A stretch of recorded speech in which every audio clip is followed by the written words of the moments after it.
hapunin, lapdusin na puta sa bunturin kay para sa atong lawasin para makakadyohin puta kay dugay natang wala kabunalin diri paingon sa ibabawin. Bahalag pamaulin, nindutin mo kaayo. Karonin, inusarahin sa gyud taon tanin kay wala intay kaubang lainin. Akong tripping karonin, mamayabasin ko sa ibabawin. Lantaw pod sa nindutin nga view nga overlookingin. Aw, bitaw mga lods, lapdos bunal na puta sa taas kay kini gwapo man jud kaayo. Bahalag kutas basta panglawas.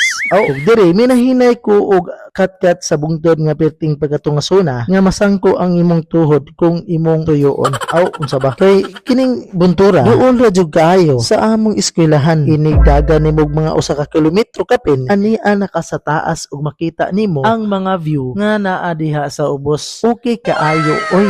Kay ang hangin diri grabe di kabayran, unlimited kaayo mga lodi.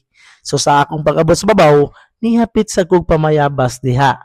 Kay kanang bayabas diri sa bungtod, libre ra man daw kuha sa mutag walay makakita. Aw sumo nang nikuha sad ko diha usa, bahala gilaw-hilaw pa kay tambal maguni sa kagutom. Pero pagkahuman ani, uhaw na pud kaayo kay wa ra bata kadalag tubig karon. Daod-daod sa akong paghumag pamayabas diha, iangat na ko ginahinay sa buntod nga perting tungasona nga unsa naman ni paingon naman sa kantoratay. Pag-abot na ko sa taas, anong bayabas na pud ang ako ang gikuha diha. Kini medyo hinog-hinog na gid ni. Walang ingkib tayo diha gamay mga lodi. Pagkataod-taod, modulhog na punta diri dapit sa pikas buntod. Ug nakita niyo ng bungtod diha sa unahan, kana diha mo na atong next mission mga lodi. Diha na puta mulapdos. Ug karon naginahinay na kog padaos-dos o padulhog. Ug diri nga part super kalugsungon ug halos di makita ang dalan agi sa kabakilid ug sagbot pa jud kaayo. Ug dayon sa akong pagtahak diha, mi padayon gihapon ko. Pero bisag magkilid kaayo, ug gihapon ang gipadayonan. Ug lugsong diha mga lods. Ug sa wadamhang higayon, naligid ug nabundak inyo ang migoy. May gani, wala kay nakita. Nag-inusara magitaron og baklay kay ang akong mga body wala mitunga sa eskwelahan. Murag nang absent sila. Munang this time, kita lang sa sumingaw kayo ang atong giagian karon. Pero okay ra. Praise the Lord, hallelujah. Kay safety man putang gadulhog diha paingon sa ubos. Isalig ra jud nato sa atong Ginoo ang akong paglakaw-lakaw, pag-angat-angat diri paingon sa buntod mga lodi. Finally, naa na jud ko diha sa ubos. Survive ang inyong migoy sa panaglapdos sa bungtod nga pirti ka super hangos gyud kaayo ang angaton. Og diri sa akong pagbaklay pauli, nakakita ko naay mga bata nga nanaka sa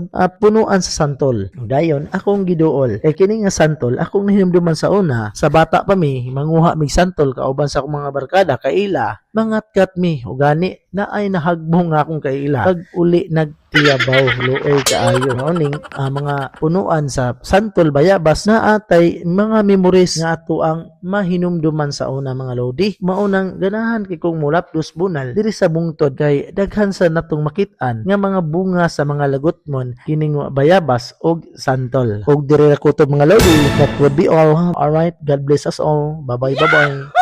Ang tilawan ha? What? Kung legit ba yun yung tamis si Santol? Nice. Okay. Lumag na.